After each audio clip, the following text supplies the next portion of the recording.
Welcome to the HCI family of podcasts. We're your source for personal, professional, and organizational growth and development.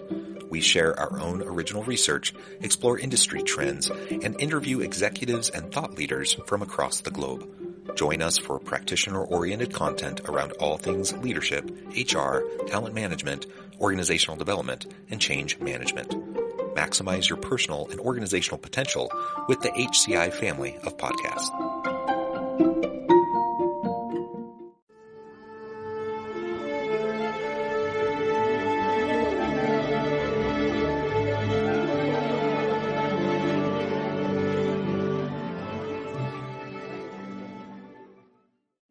Delia Gutierrez McLaughlin, welcome to the conversation today. Thank you. I appreciate that. It is a pleasure to be with you. Dr. Angela Schill is joining me, and today we're going to be talking with Delia about changing the face of the game, as she puts it, and the art of negotiation, and what that all looks like from a woman's perspective in the world of work. As we get started, I wanted to share Delia's bio with everybody. Delia is nothing short of a luminary in the technology sector, a digital transformation leader with over 2 decades of unparalleled expertise, and a STEM and DEI steadfast advocate. First-generation college student. Her journey is a tapestry of tenacity and triumph, punctuated by a constellation of accolades that bear witness to her spirit and the many wonderful things that she does. She co-authored Embracing a New Mindset, Working Smarter, Not Harder throughout your career. And I could go on. There's so many accolades, so many different aspects of your background, Delia, but I'm going to pause there. Anything you would like to highlight from your background or personal context before we dive on into the broader conversation today? No, you did a phenomenal job there. I was about to say, who is that you're talking about? Because, I'm a very humble person. So thank you so much. You covered it all. Typical things I cover. I'm first generation, I'm still a young woman with loads of experience, but that doesn't mean that the journey hasn't had its ups and downs and, boulders here and there. Delia, I had access to more of your bio, and I'm fascinated by the life that you've lived and the things you've done. I would hope today as we talk, if you feel so inclined to share some of your own background and experiences, I think our listeners would really benefit from some of those insights as well. So I think I probably have more questions than we have time for when it goes to just dive into. We can always have a part 2, If they do sequels, we can do sequels. Okay, great. So, just dive in keeping with the topic on negotiation, I think a lot of us, and just thinking of our listeners as we're walking into these new opportunities and trying to negotiate a new job, what are some of the things? Obviously, I first think of negotiating salary. I know there's even more to that, but what are some of your suggestions as you step into this realm, as we step into negotiating? What does that look like? And what are some of the things that you've counseled and experienced yourself? So the number one thing, always, number one, and this cuts across whether or not we are talking about negotiating something for an optimal experience for you, okay, is what's your mindset? I have to say that is the number one thing for me, and it is a consistent evolution throughout my life, all right? What's your mindset going in, and I'll set a scenario. You've been interviewing and you are being given an offer for a role you really, really want that is a stretch for you, okay? Meaning that's how we grow, right? You don't go into a role that you could do in your sleep. I mean, you could, but you usually go into roles that you're going to be challenged at. So think about what your mindset is. Is your mindset, please, please, please, please, let me see if I could possibly get $1 more than I got last year, as an example? Or is your mindset, I know what I'm worth. I'm a consistent contributor that brings value, and I'm very outcome oriented. Okay. So outcome can have a very muddled journey, right? But it is about the outcome and the value of that outcome. So mindset is very important when you go into negotiations. What is your mindset? Because your mindset will dictate your behavior. It will dictate how you position yourself for a negotiation. People, your recruiters, and recruiters or the hiring managers, they do want to pay equitably and fairly. I go in giving everybody the benefit of the doubt. They want to pay equitably and fairly. And you're also wanting to be compensated equitably and fairly. And of course, commiserate with your growing background and the value you're going to bring as a contributor to this organization that you're endeavoring to be with going forward. So if your mindset is please, please, please, I promise you, even if you don't use those words, it will come out in your negotiation. All right. It will drive your behavior.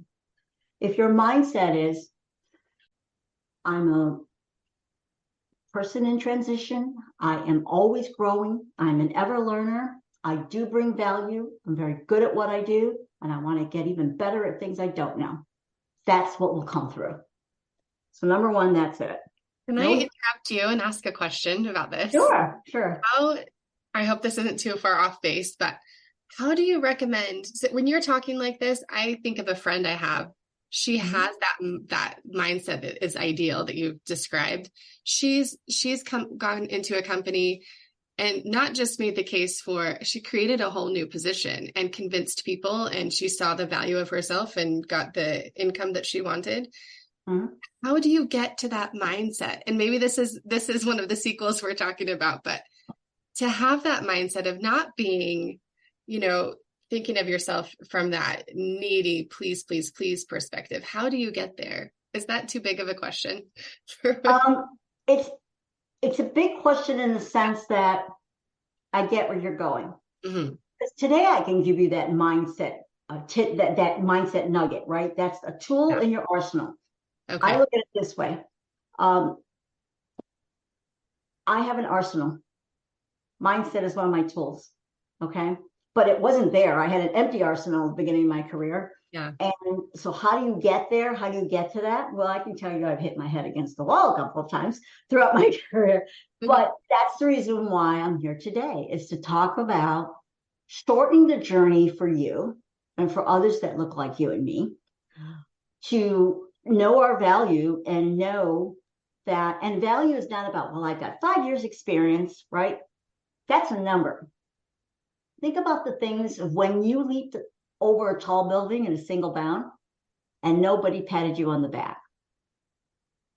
It's not just about when you get recognized. So here's what I do to help with that mindset is I have, those lovely things called Post-it notes, right? So I have a folder on my desk. It is just a plain old manila folder. And every time I think I've left a building in a single bound, whether I have been recognized or not, in Delia's mind, she did something great. Okay. I write it on that Post-it note and I stick it in that folder. And it does two things. At the end of the year, or every 6 months, depending on how your organization does reviews. Don't you hate it when you got to think about what you did the last 6 months or the last year? Right? You remember the big things. But if I get something of value, I write it down and then I stick it in there. And then at the end of the year in review, now I got some good stuff, right? Mm-hmm. Substantive versus symbolism. And number two, that helps my mindset, because my mindset is you do bring value. How do you bring value? Well, let me open up my little manila folder. And I used to give this tip, and I still do, to people who work for me. And here's what I tell them. I only remember the last 3 things you did as a boss, okay? And if the last 3 things you did, you went over Sears Tower in a single bound twice. Cool. But if 2 of those times you tripped over yourself and something went, askew, not so great, guess what I remember? So help me to help you by reminding me of everything that you have done that is of value to the organization, whether it's saving money, creating new avenues, raising customer satisfaction or internal customer satisfaction, whatever it may be, decreasing costs, whatever it may be. So your mindset is an evolutionary item. I can tell you it is one that is like the figure infinity 8. It's always happening, even today, I will never tell you that I have got the perfect mindset and I don't need to grow it anymore. Never. Always be learning. Oh, I So. love that. Oh, thank you. Thank you. Sure. So going back to talking about got this great new role, mindset. The second thing is know your worth, which we've just discussed, and it is tied to your mindset. And think about things like, what value do I bring to the table? Maybe I'm a great influencer. I look at myself as a center of influence. I'm not going to hit you over the head and say, you must do it this way, because that turns people off. Yeah. But I've gotten good at becoming a center of influence. So it's about creating that journey that shows the value of going left instead of right. And sometimes it's the value of going 1% left or 1% right instead of where we're going, because sometimes that can make a whole new difference, right? Mm-hmm. So mindset, know your worth. Digest the offer that you've been given. Then you mentioned something a little earlier. I look at everything as a total compensation. When I first started my career, it was all about the Benjamins, right? How much are you going to make? Okay. I never looked at, did I get stock? No, I probably didn't, just didn't even know it. Did I have a great 401k? Do I get a bonus? I think I was 40 before I realized that I could ask for a signing bonus. Didn't even. So that's one thing. Additional benefits are things to think about when you think about total compensation. If your organization, for instance, I have 20, you said I had 20 plus years, it's probably a little bit more now, of experience. So I could walk in asking for 4 weeks vacation. So if your organization's total weeks of vacation, as an example, for most companies, when you're a newbie, it's two weeks, right? I walk in and say, oh, that's nice. So commensurate with my number of years of working experience, 4 weeks is normal and customary for my role, my level of experience. Mm-hmm. And you don't say anything else after that. So these are things you think about, how much vacation, do I want hybrid? And I bring that up because at one time prior to COVID, working hybrid wasn't very common, even in technology, okay? So these are things that you think about. I would say one of the biggest things that I would recommend is something that has taken me time to cultivate. I am, when you create that synergy with whether it's a recruiter or the hiring manager, build a little bit of a rapport. I don't mean become friends. I mean, build a rapport. Okay. It is just cultivating a relationship. Why? Because it's easier to state what you want to state. But again, this is not about becoming fast friends. It is about becoming really acquaintances with a little bit more, right? Mm-hmm. And the reason why is this. At my last role, when I went to AWS, I built a rapport with the executive recruiter. And she gave me the offer verbally, and of course sent it via email. And I told her, Sally Sue, I'll call her Sally Sue. I really appreciate that. And she said she would go to bat for me. But I do also understand, realistically, that while companies want to pay equitably and fairly for you, they do also want to save money. So what I said to her was, this is my goal. I am a one and done person. So you've given me this offer. The first thing I did after that was digest the offer. And I gave her a target of when I would be back to her. So if it was Friday, I'd say by Tuesday, end of day, I'll follow back up with you. If I decide something sooner, I, of course, will reach out to you soon. Okay. And what I said, but let me give you my perspective, Sally Sue. My goal is to be one and done. You've given me this phenomenal offer. Thank you very much. I'm honored. I will contemplate it and I'll get back to you by end of day Tuesday. And I told her, I don't believe it is a productive outcome to nitpick back and forth. Like, beat everything to death. Oh, let's talk about this now. Let me see how I can get that. I'm a one and done. So you've given me an offer. My goal is to come back to you and say, great on this. This is what I want on the second thing, like let's say vacation. And this is where I'm at.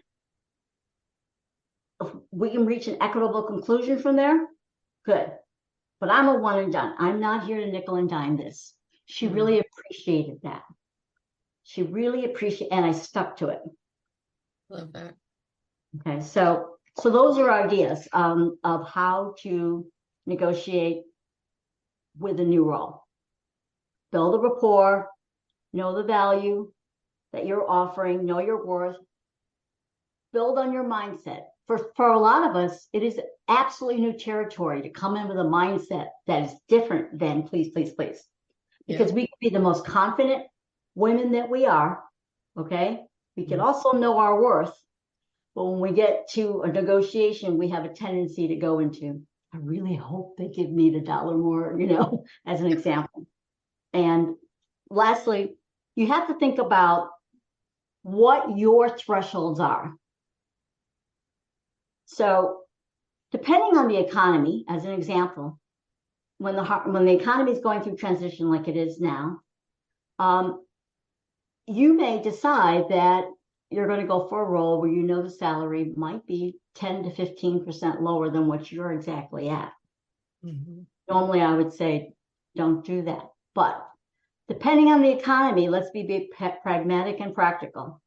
Sometimes you're going to have to take a step back and look as to if that makes sense for you, okay? Right. But knowing that, you also have to know what's your thresholds if you need to walk away and say thank you very much, very professionally. And you have to be willing to walk away. I would tell you, I talked about salary, bonus, right? Typically compensation, depending on your new role, is definitely salary. It may be bonus, may not. Stock or additional benefits, you got to look at from a 50% perspective. That's where I would set. If 50% of those things are more than an incremental difference and will make a difference in your lifestyle, you may want to rethink and perhaps walk away. Yeah. But always a personal decision, right? If you take a 20% cut, you have to work your way back up. So you really need to think about, is that something I want to do? Am I good with that? Because today you are being paid for a role that is here. You've made a decision, I'm going to take this role. That's okay.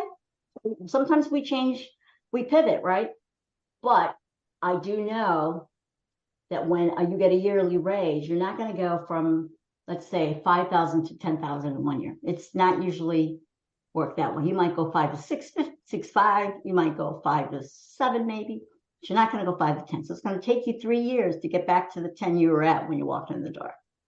So those are things to think about. Can I ask, we've been focusing on total compensation packages, salary primarily, but with other compensation pieces, benefits, et cetera. It's interesting, as organizations are trying to find a way to manage labor costs and keep them under control while we're having inflation. So they're trying to increase salaries, and healthcare is crazy. And so, year on year, 30% plus increases in the cost to organizations for providing less and less quality healthcare to their people. Like all of that is part of the equation here. I'm wondering if you've had any experience in negotiating some of perhaps the less common but creative and innovative types of perks and other total compensation pieces, other non-traditional benefits that could be beneficial, even if they can't really move on salary. Yes, I have. Thank you for bringing that up. Here's one perk that I negotiated for myself. It used to be in years ago that if you wanted to go to a class for training on something particular thing, or you wanted to attend a conference that was relevant to your industry. Let's say I'm in technology. So at the role I took 2 years ago, I negotiated conference. So I had 2 conferences that were directly related to technology, which is what I'm in. And typically, instead of waiting until 2 months before the conference, going, "Hey, boss, there's this conference coming up," and then saying the value of it, and which I would be glad to do, didn't have a problem to that. In my negotiation, they were set on the number of weeks of vacation. I said, "Okay, thank you very much. Here's what I need. I need to be able to attend these 2 conferences yearly. I'll give you the links. I sent it to them, and I said, and what I would like to do is have the ability to have that covered by the organization. That's a great example of, intangible benefits that when I looked at total compensation, that would be helpful to me because it was directly related to my role, and I didn't have to negotiate it with it later. Yeah. So, is that helpful? Yeah, very helpful. Are there any others that come to mind? Like, I'm thinking just in recent days, I've talked to some individuals about, the growing array of the types of non-traditional benefits. Mental health and wellness has garnered much more attention recently. But like financial health and wellness is something that more and more organizations are jumping into, where, a decade plus ago, nobody was talking about that. Right. I'm wondering if you've seen other types of resources like that you've been able to, I think I've been blessed negotiate for, or even just right. raise the awareness to leaders when you're considering a position. So I've been blessed in the last two organizations I worked for fairly large and had EAP programs, employee assistance programs. And so I was blessed in that manner. And I took advantage of those programs because within those programs, mental health and wellness, health in general, very, very focused upon for recommendations for help, whether it's a therapist, whether it's a social worker, whether it's elder care. Okay. So right now, my husband is, he's a chief diversity officer. And one of the things that he negotiated, because he has an elder parent that lives with us now, is he negotiated an extra week of vacation, but not taken as a week, meaning sometimes he has to take a little bit more time off to assist with his mother and elder care. So that's another one, especially when you're speaking that vertical, whether it's mental health and wellness, whether it is in care for, right, whether it's an elder parent, a child, or a family member, right, where you can bring it to attention and negotiate something that is creative and works. So for instance, how he got it approved was he didn't need the week in the whole week. He needed it as in the Monday after he might need to take a day to attend to something for his mom. But he made sure that his way of contributing was also to say, I will do my best endeavor to give you 2 weeks, notice if I need to take this extra day. So taking that responsibility with that too is demonstrating that matureness, that you value the item that you've negotiated as well. And I think that's also very important. Whatever perk you negotiate, whether it's hybrid, which is actually more common now. But my niece just negotiated, she has a child that has problematic lung issues, and she negotiated to have two hybrid days a month, just in case she needs it for care for the child. That flexibility is an amazing perk, I think, especially we've seen COVID kind of ushered that in, like you were mentioning earlier. And I think being able to have that. But I do think that the key there for that flexibility is to demonstrate the responsibility that also goes with it. Okay. Because that's the fear, right? That really sets the tone. Like I take it very honorably and seriously, and I don't try to treat it lightly because what I do sets the tone for those that come after me asking for a similar type of situation, or perhaps a different situation. Well, it worked well when Delia did it. So there's that is incentive to continue to think out of the box. Yeah. That's fascinating. I love the out of the box thinking. I've learned so much just from your recommendations and solutions that I hadn't thought of before. And I don't know if we're ready to move on to that next step, but I think the conversation could go two ways in terms of negotiation once you're in your position, from the standpoint of, I kind of look at the life balance aspect of things as negotiating with yourself sometimes. I mean, obviously we've just talked about flexibility within the workplace, but that negotiating of what that work-life balance looks like, as well as when we're ready to step into a role within our organization or shift things over and the negotiation that takes place there. So I'll let you decide which. I mean, I think, when I thought about it, and the reason why I had titled this was Changing the Face of the Game, is because you're changing how this goes, right? Yeah. Typically, we are in the mindset of receiver mode, right? Oh, thank you. You're blessing me with this role, which we're always grateful for, right? And we think we are in a more, we'll just take what they offer and be happy. And we should be, we're always happy with that. But I think it is, think about it. You spend 2/3 of your day in an organization, whether you're in person or from home or hybrid, giving of yourself, right? Contributing, providing value. You're productive. So because of that, you want to be content, motivated, and, provided that equitable value back. Like, we value you just as much as you value the organization with which you are deciding to become a member of. Now, in the second scenario, you're in the organization, you've been doing your job well, you decide to go for a promotion, or you decide to go for a different role within your organization, and you get it. So now what? Do you just say, great, thanks for the promotion, and you keep it moving? Or do you look at the promotion and say, you know what? This is another mindset check. I do believe in checks, all right? And believe me, the influencing I'm giving you here is an active reminder to myself. If I say it, Mama, I'll do it. Because you have to take time to look at you. It just doesn't require a lot of time if you're always doing it. It's kind of like the active movie always running in the back of my head. And so let's just say you have scenario 2 where you've negotiated or you've gotten a promotion or you're in a new role within your organization. This is another time to do, as I said, a mindset check. All right. And you want to take it as an opportunity.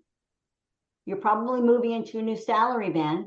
Do your homework. I would always tell you, whether it's a new role or an existing role where you're moving into a new part of the organization, do your homework.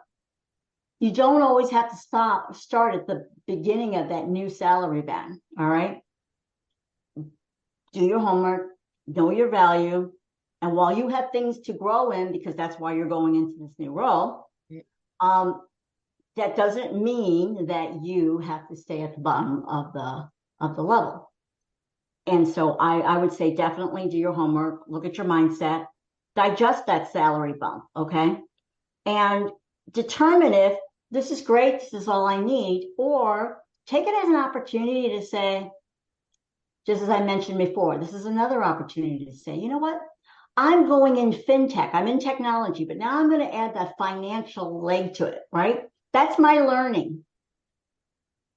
But clearly you guys all think, or ladies all think, I should be promoted or in this new role because you're offering me the role. So that's my learning. I got this. I promise you I'm going to get it and do well at it and be continued strong contributor, because now I've diversified my career portfolio, right? But at the same time, it's an opportunity for you to rethink if there's something that you would like. And I'll bring this back up again. What conferences do I want to go to that I normally, there's not budget for, or whatever? You might use that as a negotiating, thank you very much. This is something I would like to do. I will attend these 2 conferences. I wanted to attend a conference last year in gaming. All right. And nobody from my 2 teams, our 2 teams, colleagues had attended it. And so what I said was, I'd really like to attend it. Here's why. Oh, and by the way, when I come back, I'll do a quick PowerPoint or a little overview for everybody else on the 2 teams, all of my colleagues, my peers, to show you what I learned and to share, because information is, sharing is caring, right? Information is key. So I added an outcome and a to-do for myself, right? So that I could share that learning that influenced them to change the tide. That's a powerful shift. just to add that value there is amazing to just think of that. I created more work for myself, but I was listening and taking pictures. I like that slide. Oh my God, that's got some great stuff on it. I learned about the industry really well. I didn't bring back every detail, but I brought back highlights that everybody I knew would be interested in. Trends, what's going on in Latin America, what's going, and where technology was going with gaming. So I provided value back to my colleagues. That's how I got them to say, okay, go ahead. So that's one tool that you can do.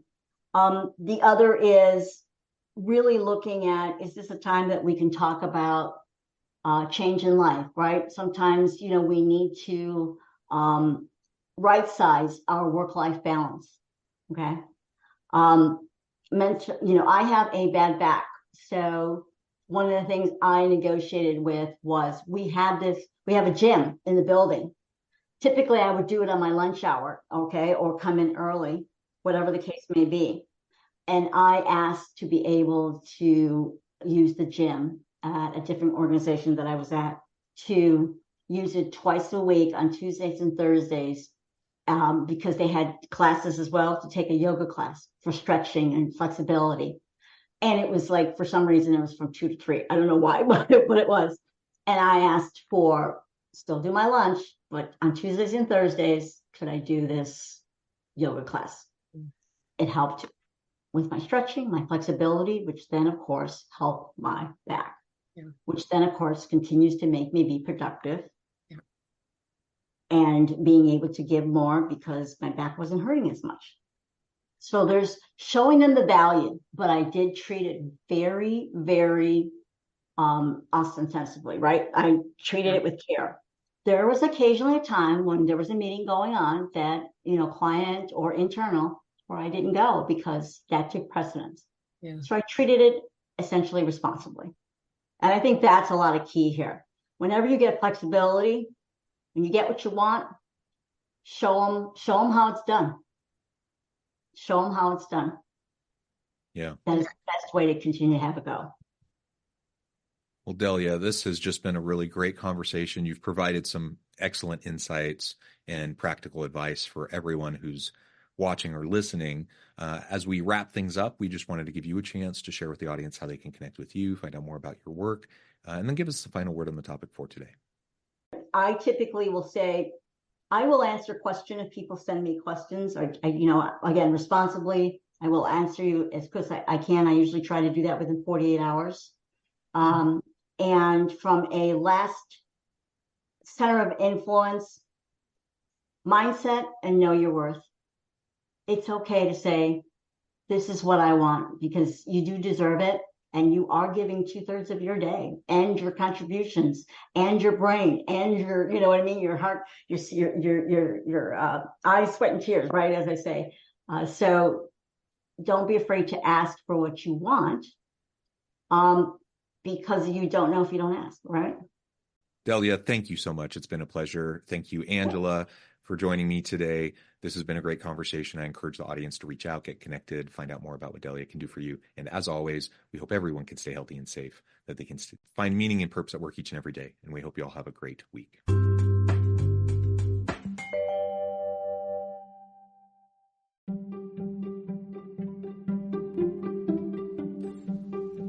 Thanks for joining us for this episode of the podcast. We hope you stay healthy and safe, and please join us again soon.